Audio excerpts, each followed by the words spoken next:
Malam itu, langit di atas Jakarta begitu gelap. Awan tebal menutupi bulan dan lampu-lampu di jalan di pemukiman pinggir kota banyak yang mati. Di tengah lorong gang yang sepi dan lembab, Herman, seorang pemulung, berjalan sambil mendorong gerobaknya yang sudah reot. Herman bukan pemulung biasa. Ia dikenal keras kepala, takut sama hantu. Hahaha, hantu mah kalah sama orang lapar. Begitu ia selalu berkata. Tapi ada sesuatu yang terasa aneh malam itu. Suasananya terlalu sunyi. Tidak ada suara kucing mengeong, tidak ada anjing menggonggong, hanya bunyi roda gerobaknya yang berdecit. Saat ia melewati tumpukan sampah di tikungan gang, pandangannya tertarik pada sesuatu yang tergeletak di sudut gelap. Sebuah gerobak tua, lebih reot dari miliknya, berdiri di sana. Catnya sudah terkelupas, kayunya lapuk, dan salah satu rodanya hampir copot. Aneh, siapa yang ninggalin gerobak di sini ya? Herman mengerutkan dahi. Ia mendekat, penasaran. Di atas gerobak itu ada kantong plastik hitam yang besar, mengembung, seperti berisi sesuatu. Bau anyir samar tercium. Ini pasti ada barang mahal nih, pikir Herman. Matanya berbinar. Ia melirik ke sekeliling, memastikan tidak ada orang, lalu mencoba meraih kantong itu. Namun, saat tangannya hampir menyentuh plastik, kantong itu bergerak. Herman terkejut, menarik tangannya dengan cepat.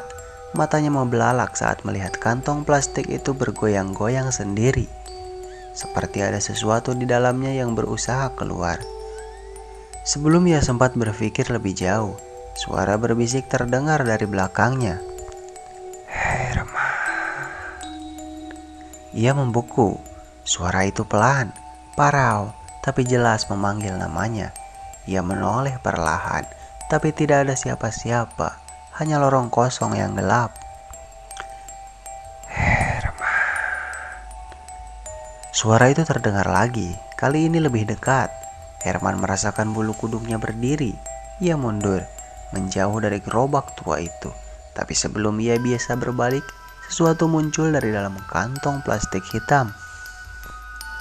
Tangan kurus dengan jari-jari panjang, kulitnya pucat seperti mayat. Tangan itu meraih tepi gerobak, menarik sesuatu keluar dari dalam kantong. Herman terpaku, tubuhnya gemetar. Dari dalam kantong muncul sesosok tubuh.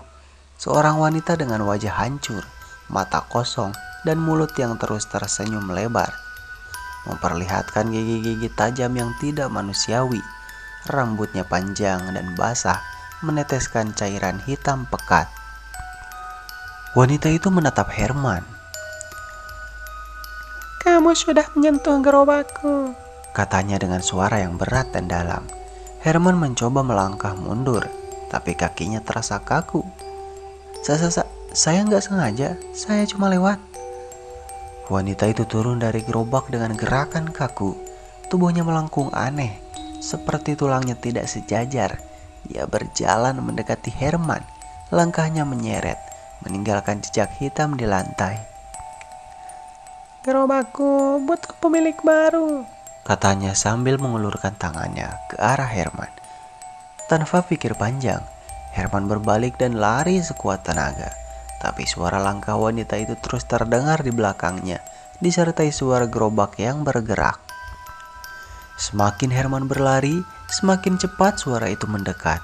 Ia tidak berani menoleh, tapi ia tahu sosok itu mengejarnya, menyeret gerobak tua itu bersamanya.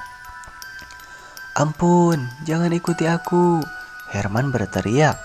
Tapi lorong gang yang ia lewati terasa semakin panjang, seolah tidak berujung.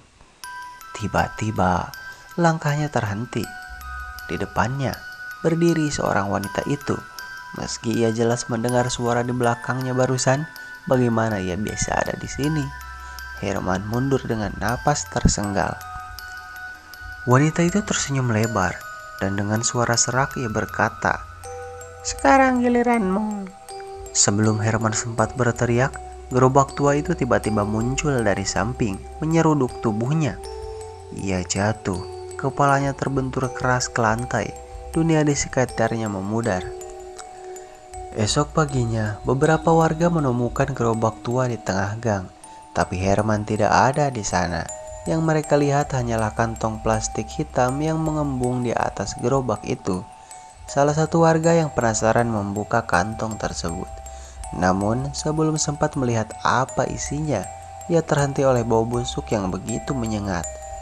Warga segera menutup kantong itu dan meninggalkan gerobak di sana.